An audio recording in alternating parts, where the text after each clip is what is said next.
So hello everyone, I am Atharv Agrawal. आज अपने साथ है सयक, जिनका नीट 2020 के अंदर ऑल इंडिया रैंक था 44। सो हेलो सयक। हाय गाइस, हाय शोएब, हाय अथर्व। तो अपने बारे में थोड़ा बताओ कि मतलब कहाँ से प्रिपरेशन करी, क्या रैंक आई, क्या नंबर थे तुम्हारे? हाँ, तो hi guys, I am Sayak Biswas. मैं originally I belong from Kolkata, West Bengal. And मैंने अपना पूरा पढ़ाई कोलकाता से ही किया है। ठीक है, इनिशियली मेरे प्लान्स थे एलन कोटा से पढ़ने का, बट मैंने सोचा कि मैं अपने होम टाउन से पढ़ाई करूँ तो मैं अपनी पेरेंट्स के साथ भी रह सकता हूँ, ज़्यादा टाइम दे सकता हूँ। तो मैंने पूरा ज़िंदगी कोलकाता में बिताया है एंड मैंने प्रॉपर स्कूल भी किया है एंड उसके साथ आकाश में मैंने कोचिंग किया था। ठीक है, और तुम्हारा रैंक क्या था और नंबर क्या थे? ऑल इंडिया रैंक मेरा 44 था एंड मेरा मार्क्स थे 705। और फिजिक्स केमिस्ट्री बायो में क्या सेपरेट नंबर थे? फिजिक्स में मेरा मार्क्स था 175, केमिस्ट्री में मेरा 180 एंड बायो में 350। ओके, तो अगर तुमने एक बात करी पेरेंट्स की, हाँ, तो वहाँ से एक क्वेश्चन आता है कि पेरेंट्स का रोल कैसा होता है। लाइक दो चीज़ें होती है, एक थिन लाइन होती है बिटवीन इंटरफेरेंस एंड सपोर्ट। हाँ। तो पेरेंट्स कई बार लगता है कि स्टूडेंट को कि इंटरफेयर कर रहे हैं, कई बार वो सपोर्ट होता है। तुमने कैसे मैनेज किया उस चीज़ को? जो मैं एक चीज़ बोल सकता हूँ कि जैसे बहुत सारे इंडियन आजकल के स्टूडेंट्स या फिर जो यंगस्टर्स वो थोड़ा रेबल करते हैं पेरेंट्स के अगेंस्ट। उनको लगता है कि पेरेंट्स ज़्यादा कंट्रोलिंग हो रहे हैं, बट एक चीज़ मैं बोल सकता हूँ कि पेरेंट्स हमसे बहुत ज़्यादा एक्सपीरियंस्ड है। बिल्कुल। वो बाद में हमें हमारे लाइफ एक्सपीरियंस के बाद हमें पता चलेगा, बट अभी हमें पता नहीं चलता ये चीज़ें। तो वो लोग जब बोलते हैं कि डिस्ट्रक्शन से दूर रहो, अपनी पढ़ाई पे फोकस करो, they are saying for the good.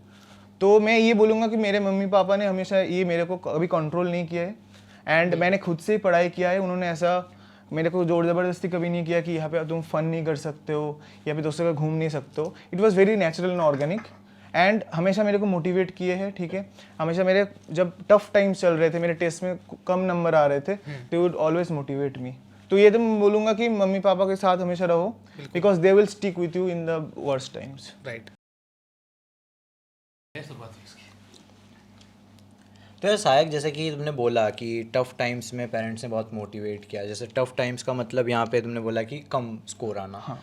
तो मतलब ये तो हो गया पेरेंट्स का रोल। एक होता है कि यार एक पर्सनली जो मतलब हमें अफेक्ट होता है कि मतलब मान लो हमारा कम स्कोर आ गया कभी, लेट्स से एक्सपेक्टेड चल रहा था, अचानक से डिप आ गया, तो मतलब क्या लगता है उसको कैसे डील करना चाहिए, क्या फील करना अलाउड है, क्या लगता है आपको कैसा फील करना चाहिए और आपको उसको किस तरीके से लेना चाहिए, मतलब पॉजिटिवली, नेगेटिवली, मोटिवेशनल की तरीके से या कैसे? ओके, तो ऐसा बात है कि पहले आपको तो बहुत बुरा लगेगा, जो कि नेचुरल है एंड बुरा लगना भी चाहिए, क्योंकि फेलियर से आप सीखोगे आगे जाके।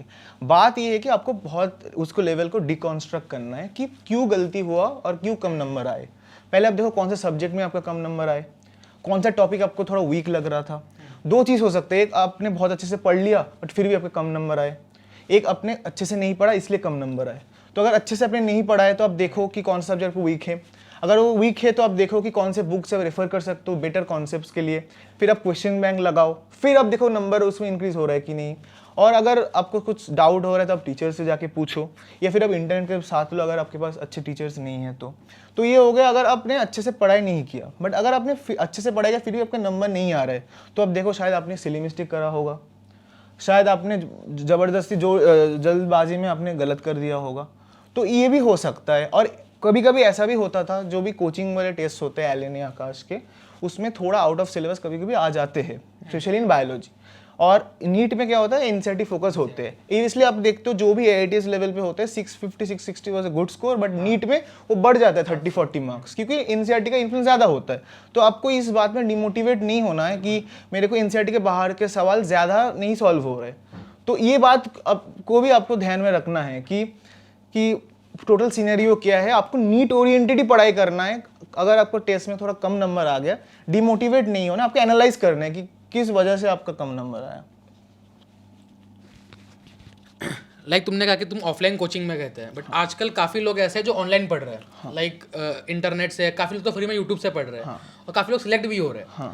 तो अगर कोई यूट्यूब से पढ़ रहा है या कोई ऑनलाइन बैच से पढ़ रहा है, ऑनलाइन कोर्स से पढ़ रहा है, कहीं से भी पढ़ रहा हो, तो उसमें कैसे अपने आप को कंसिस्टेंट रखे कि यार अपने को मेंटेन करना डिसिप्लिन। तो अगर कोई ऑनलाइन पढ़ रहा है और 5 महीने बचे हुए हैं, तो कैसे उसको प्रिपरेशन करनी चाहिए? मेरे को ऐसा लगता है कि जब मैंने तो ऑफलाइन कोचिंग किया, मैंने बुक्स प्रेफर किया है, बट अगर कोई ऑनलाइन कोचिंग करे तो आप क्वालिटी रिसोर्स पे ज़्यादा ध्यान दो। बिल्कुल ठीक, जो क्वालिटी चैनल से होता है, आप बिल्कुल टाइम वेस्ट मत करो यूट्यूब पे। अब ऐसा कर लो कि आप यूट्यूब से डाउनलोड कर लो वीडियोस जो आपको देखना है, एंड आप ऑफलाइन मोड में जाके उस डाउनलोडेड वीडियोस को एक साथ खत्म करो।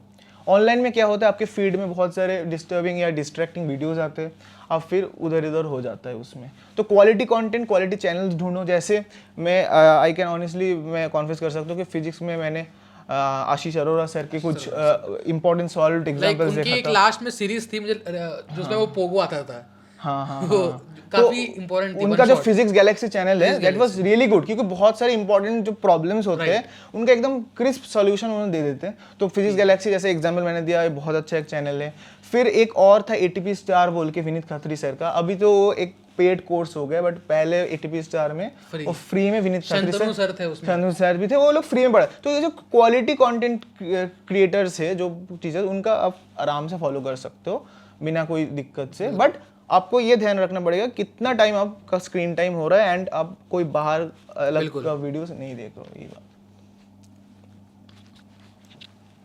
तो यार मतलब जैसा कि तुमने बोला कि आशीष अरोरा सर है जो क्रिस्प प्रॉब्लम्स का एकदम अच्छे सॉल्यूशन देते हैं, तो मतलब एक ये ट्रेंड है कि कोचिंग में लोग थोड़े अच्छे लेवल के क्वेश्चंस भी करवाते हैं। तो मतलब जैसे HC वर्मा के कुछ अच्छे क्वेश्चन सॉल्व करवा देते हैं। फिर जैसे एग्जाम्पलर है, इतना अच्छा बुक है, लोग इतना डिस्कस नहीं, एग्जाम्पलर फिजिक्स लोग सॉल्व नहीं करते हैं। मतलब तो मतलब क्या लगता है, क्या रोल है कि थोड़ा टफ प्रॉब्लम सॉल्व करना चाहिए या फिर नहीं, एकदम बिल्कुल बेस लेवल NCERT या नीट लेवल तक ही स्टिक करना? देखो, अगर तुम्हारा टारगेट 660 670 ऐसा कुछ है, तो तुम तो नीट ओरिएंटेड ही पढ़ो, NCERT ओरिएंटेड पढ़ो, इट्स नो प्रॉब्लम, तुम्हारा 660 हिट हो जाएगा।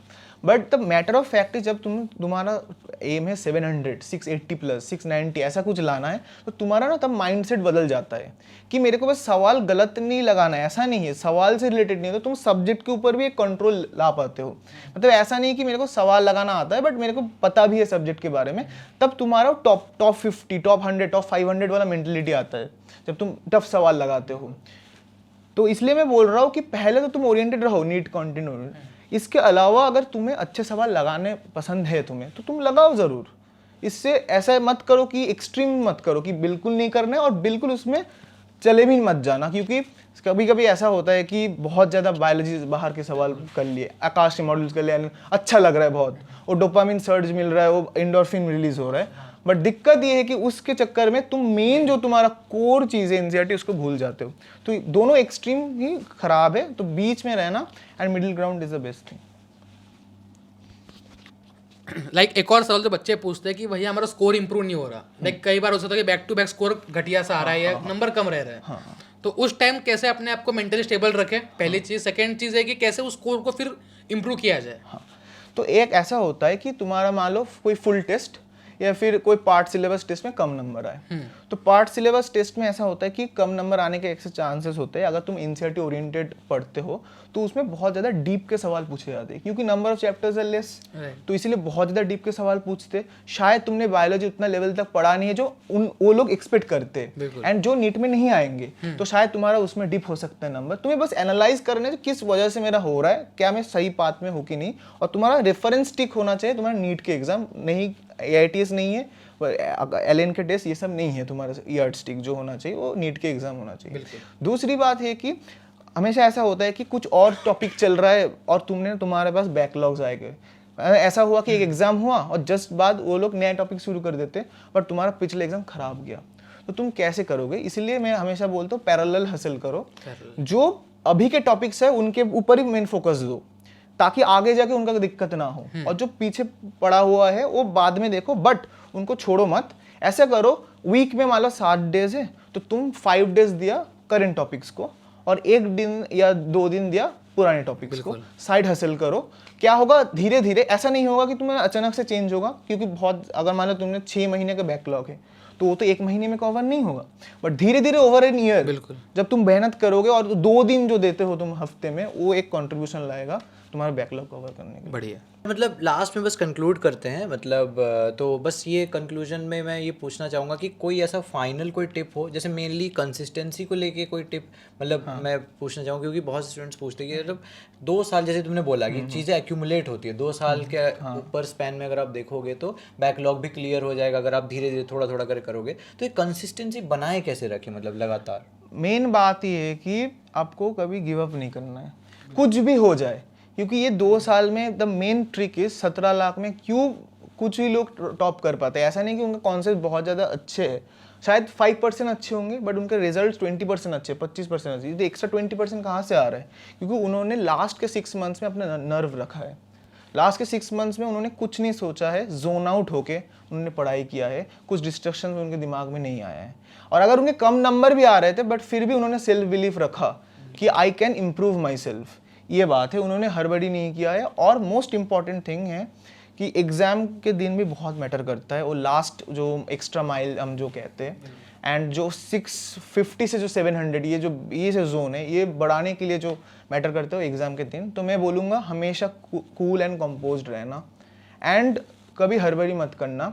उस दिन का जो एटमॉस्फेयर है वो एकदम जोन्ड आउट होके आपको पेपर देना है, ये बहुत मैटर करता है। मेरे लिए भी करा है, क्योंकि जो लास्ट के 2 महीने में जो मैं फुल टेस्ट दे रहा था उसमें 685 690 ऐसा कर रहा था, 700 टच नहीं हो रहा था। बट जो एक्स्ट्रा 15 मार्क्स जो मेरे को लगा कि जो मेरे नीट में आए, शायद मैं बहुत काम एंड कंपोज तरीके से मैंने एग्ज़ाम दिया था। तो यही मेरा टिप है। तो यार यही था फाइनल मैसेज, कंसिस्टेंट रहो, काम रहो, कंपोस्ट रहो। बहुत ज़्यादा एकदम एग्रेसिव होने की ज़रूरत नहीं कि भाई 2 दिन में सब पढ़ लेंगे या 3 दिन में एकदम जोश आ गया है, ऐसा नहीं करना है। आराम आराम से करते जाओ यार, रोज़ 6 घंटे मतलब कंसिस्टेंटली करो, मॉडरेट लेवल पे। ऐसा नहीं कि एक दिन में 12 13 14 घंटे 16 17 नहीं करना है। बस भाई 7-8 घंटे रोज़ रोज़ पढ़ते रहो। लास्ट में थोड़ा बढ़ा दो, 8-9 घंटे करके कर दो, फिर डेफिनेटली बहुत अच्छा हो जाएगा। तो यार दैट वाज इट। मिलते हैं एक और नई स्टोरी के साथ, एक और नए अच्छे पॉडकास्ट के साथ। ऐसे ही हम बुलाते रहेंगे हमारे साथ और भी अच्छे टॉपर्स जिनके पास एक फ्रेश पर्सपेक्टिव होगा। डेफिनेटली हम दोनों तो है ही सही, मैं और अथर्व आपके साथ यहाँ पे है ही कनेक्टेड। तो डेफिनेटली यार ऐसे और वीडियोज़ आते रहेंगे। लाइक शेयर सब्सक्राइब जरूर कर देना चैनल को। तब तक के लिए मिलते हैं, बाय बाय। Bye guys.